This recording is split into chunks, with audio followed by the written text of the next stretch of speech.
சென்னையில் நடைபெற்று வரும் 3வது ஆசிய விளையாட்டு தொடர் போட்டியில்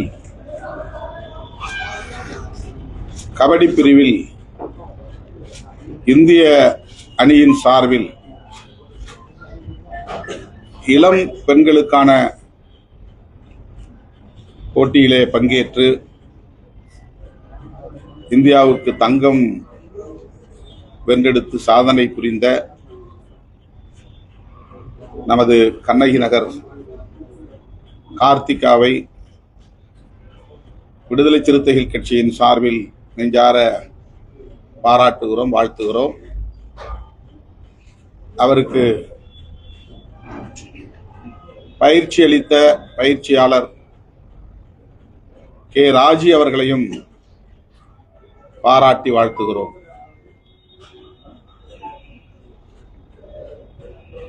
அவர் இன்னும் உலகளாவிய அளவில்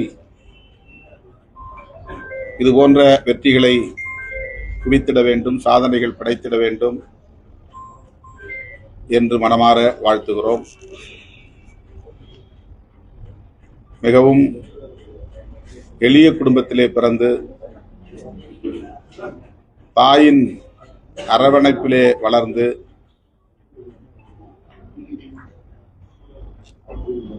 இந்த சாதனையை புரிந்திருக்கிற கார்த்திகா, நான் பிறந்த கண்ணகி நகருக்கு ஒரு புதிய பரிமாணத்தை ஏற்படுத்தியிருக்கிறேன், அதிலே எனக்கு பெருமை, இதுதான் எங்கள் அரசியல் என்று சொல்லியது பாராட்டுதலுக்குரியது. அவர் வெறும் விளையாட்டு வீராங்கனையாக மட்டுமில்லாமல்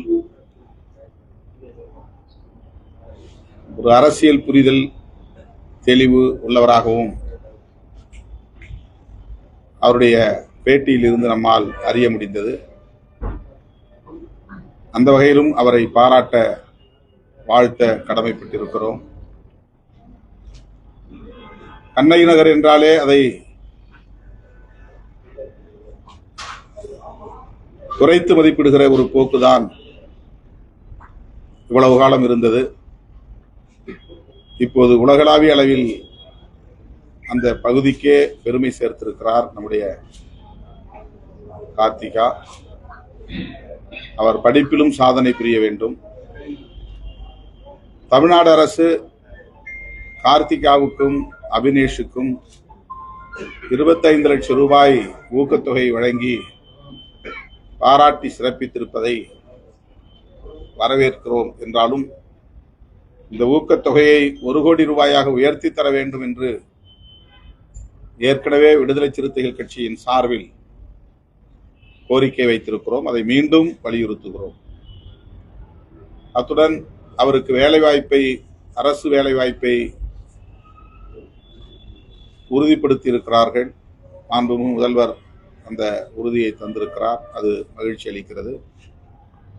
அதே வேளையில் அவருக்கு அரசு வீடு ஒன்றை ஒதுக்க வேண்டும். இருவருக்குமே, அபினேஷும் தந்தை இல்லாதவர் தான், அவரும் எளிய குடும்பத்தை சார்ந்தவர் தான், திருவாரூர் மாவட்டத்தை சார்ந்த இளைஞர், வேல்ஸ் பல்கலைக்கழகத்தில் 1ஆம் ஆண்டு பொறியியல் BA பொருளாதாரம் படிக்கிற மாணவர்.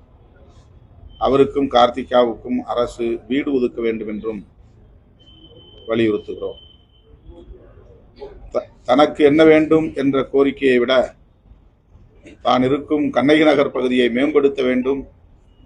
குறிப்பாக ஒரு கபடி விளையாட்டு மைதானத்தை, உலகத்தரம் வாய்ந்த ஒரு மைதானத்தை உருவாக்கி தர வேண்டும் என்ற கோரிக்கையை கார்த்திகா விடுத்திருப்பது அவருக்கு ஒரு பரந்த பார்வை இருக்கிறது, பொதுவான நோக்கு இருக்கிறது, தொலைதூர பார்வை இருக்கிறது என்பதை அறிய முடிகிறது. இந்த அளவுக்கு அவரை வளர்த்த அவருடைய அன்னை சரண்யா அவர்களையும்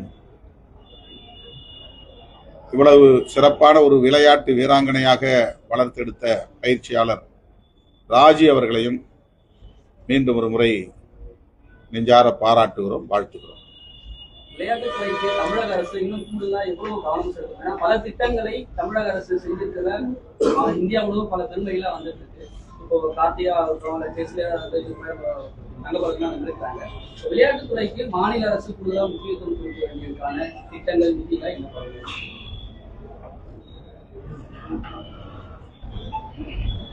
மாவட்டந்தோறும் விளையாட்டு பயிற்சிக்கான அனைத்து கட்டமைப்பு வசதிகளையும் ஏற்படுத்த வேண்டும். ஊருக்கு ஊர் மாணவர்கள்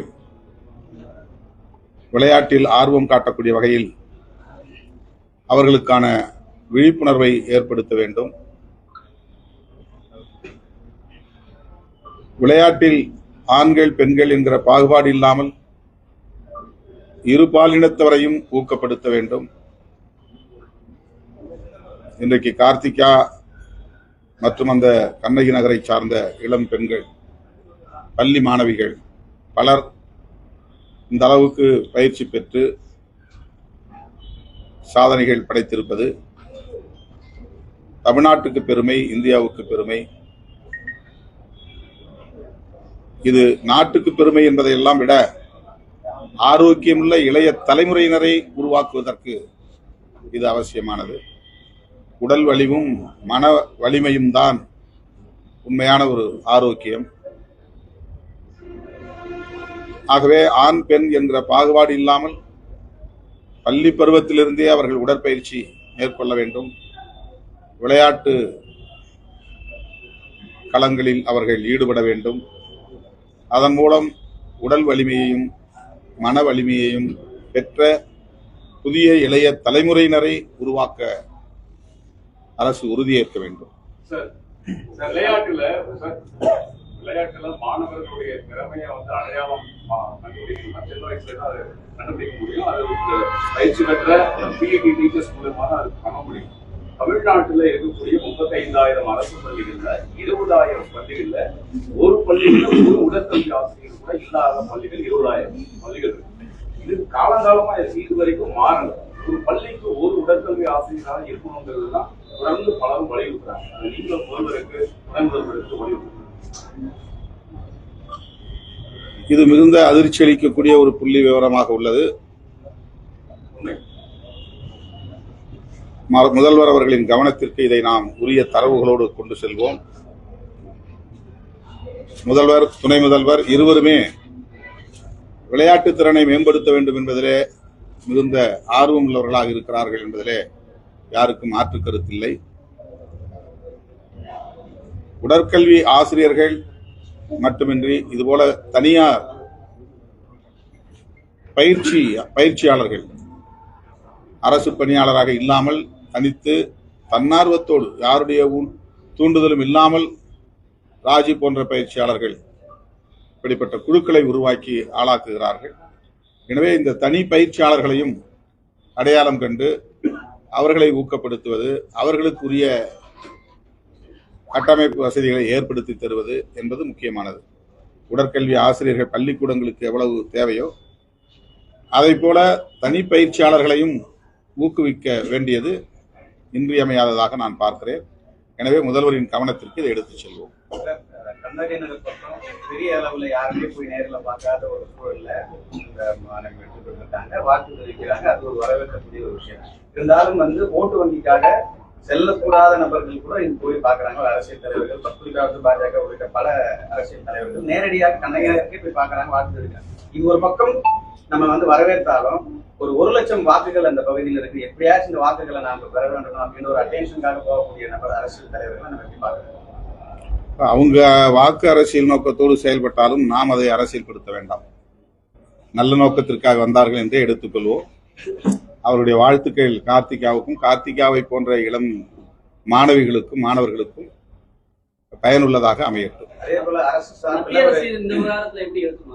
பார்த்தாலுமே மத்திய அரசு தமிழ்நாட்டுக்கான நிதி, விளையாட்டுக்கான நிதி ஒதுக்குதல என்ன ஒரு முக்கியத்துவமா பார்க்கணும். அது தமிழ்நாடு என்று சொல்வதை விட பாஜக அல்லாத பிற கட்சிகள் ஆளுகிற மாநிலங்கள் அனைத்தையும் மாற்றான் தாய் மனப்பான்மையோடு தான் அணுகுகிறது என்கிற குற்றச்சாட்டுகள் உள்ளன. இந்திய ஒன்றிய அரசு அப்படி அணுகக்கூடாது. தமிழ்நாடு உள்ளிட்ட எல்லா மாநிலங்களையும் இந்திய மண் என்கிற ஒரு புரிதலோடு அணுக வேண்டும். மாநிலங்களின் தேவைகளுக்கு ஏற்ப நிதி ஒதுக்கீடு செய்ய வேண்டும். அதுதான் ஒருங்கிணைந்த வளர்ச்சிக்கு உதவும்.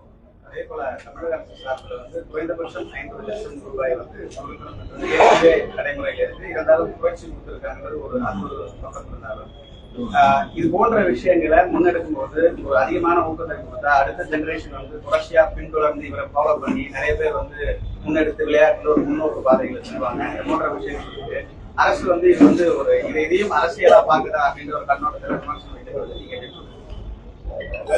இது நம்ம ரொம்ப ஆழமா விவாதிக்க வேண்டிய தேவையில்லை என்று நான் கருதுகிறேன். செஸ் போன்ற விளையாட்டுகள் தனிநபர்கள் பங்கேற்கிற விளையாட்டு, அது அத்லெட்டிக்ஸ் என்று நாம் சொல்லுவோம். கபடி போன்ற விளையாட்டுகள் குழுவாக பங்கேற்கக்கூடிய விளையாட்டுகள். எனவே அதையும் இதையும் நாம் ஒப்பீடு செய்ய முடியாது. ஒவ்வொரு விளையாட்டுக்கும் சாதனை புரிகிறவர்களுக்கு எவ்வளவு நிதி தரலாம் என்பது குறித்து ஏற்கனவே அரசு ஒரு வரையறை செய்திருக்கிறது. அந்த வரையறையின் அடிப்படையில் கூடுதலாக அவர்கள் தர முன்வருகிறார்கள், வரையறையை தாண்டி தருகிறார்கள். அந்த வகையிலே தமிழக அரசின் குறிப்பு இந்த கபடி விளையாட்டிலே வெற்றி பெறக்கூடியவர்கள், சாதனை புரியக்கூடியவர்களுக்கு 15 லட்சம் தரலாம் என்று வரையறை இருக்கிறது. நாங்கள் 25 லட்சமாக தந்திருக்கிறோம் என்ற விளக்கத்தை சொல்லியிருக்கிறார்கள். எல்லாவற்றையும் தாண்டி இந்த சாதனை புரிந்த கார்த்திகாவுக்கும் அபினேஷுக்கும் தலா 1 கோடி ரூபாய் கொடுத்து ஊக்கப்படுத்த வேண்டும் என்பது நம்முடைய கோரிக்கையாக இருக்கிறது.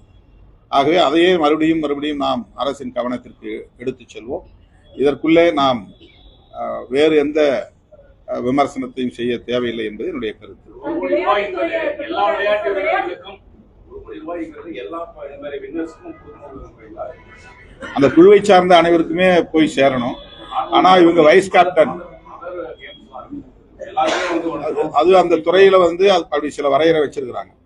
ஒவ்வொரு ஒரு டீமா ஒர்க் பண்ற கேம்ஸ் இருக்குது, இண்டிவிஜுவல் பண்ற அத்லெட்ஸ் இருக்குது, செஸ் மாதிரியான சில ரொம்ப பிரைனி கேம்ஸ்லாம் இருக்குது. அதுக்கு தகுந்த மாதிரி அவங்க சில வரையறை வச்சிருக்கிறாங்க. அந்த வரையறை அடிப்படையில் தான் நிதியை ஒதுக்கீடு செய்யறாங்க. ஆனா கூடுதலா அவங்க தர்றதையும் நாம் பார்க்கிறோம். அதை நாம எல்லா விளையாட்டையும் ஒரே மாதிரி சமப்படுத்தி பார்த்துட முடியாது.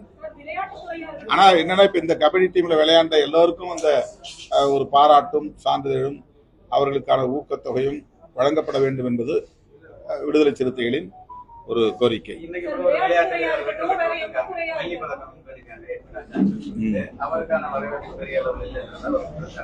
தங்க பதக்கங்கிறதுக்கு முதன்மைப்படுத்துவாங்க. தங்க பதக்கம்ங்கிறது அதான் வெள்ளி, அது ஒரு 3வது நிலையில வரக்கூடிய பதக்கங்கிறதுனால அது பெருசா யாரும் கொண்டாடுறது இல்லை. ஆனா அதுவும் ஒரு சாதனை தான். 3வது இடத்தை பெறுவதுங்கிறது ஒரு சாதனை தான்.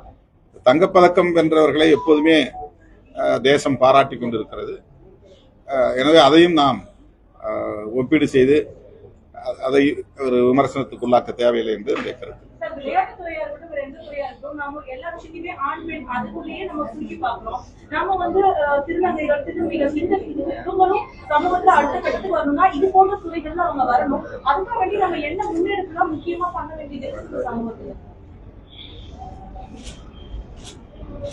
அந்த மாதிரி 3வது பாலினத்தை சார்ந்தவர்கள் அதுல எந்த அளவுக்கு ஆர்வம் காட்டுகிறார்கள் என்பதை அறிந்து அவர்களை ஊக்கப்படுத்த வேண்டியது அரசின் கடமை. நான் ஏற்கனவே சொன்னதை போல பள்ளிகளில் உடற்கல்வி ஆசிரியர்களை எப்படி நாம் கட்டாயம் நியமனம் செய்ய வேண்டும், அவர்கள் மூலமாக மாணவர்களிடையே விளையாட்டு திறனை மேம்படுத்த வேண்டும் என்று சொல்கிறோமோ, அதை போல தனிப்பயிற்சியாளர்களை அடையாளம் கண்டு அவர்களுக்கு ஊக்கமளிப்பதன் மூலம் 3ஆம் பாலினத்தவர் போன்றவர்களை பயிற்சியாளர்கள் கட்டாயமாக வளர்த்தெடுப்பார்கள். அந்த அடிப்படையில இதை அணுகலாம் என்பது என்னுடைய கருத்து.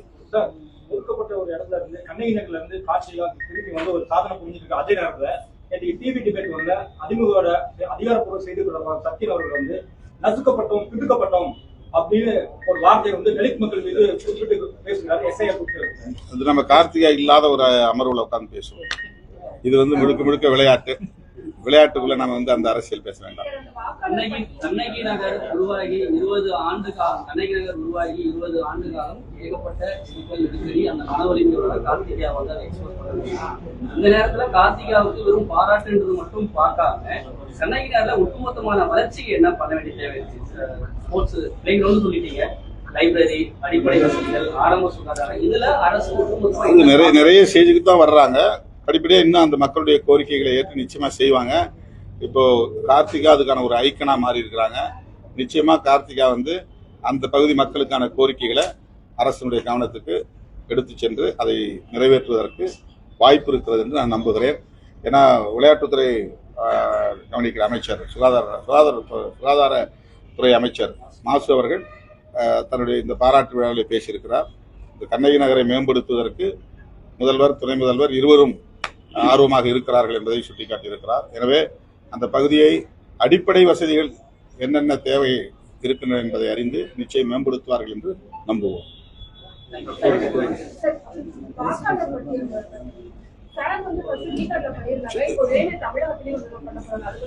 நம்ம விளையாட்டு தான் போதும்னு நினைக்கிறேன்.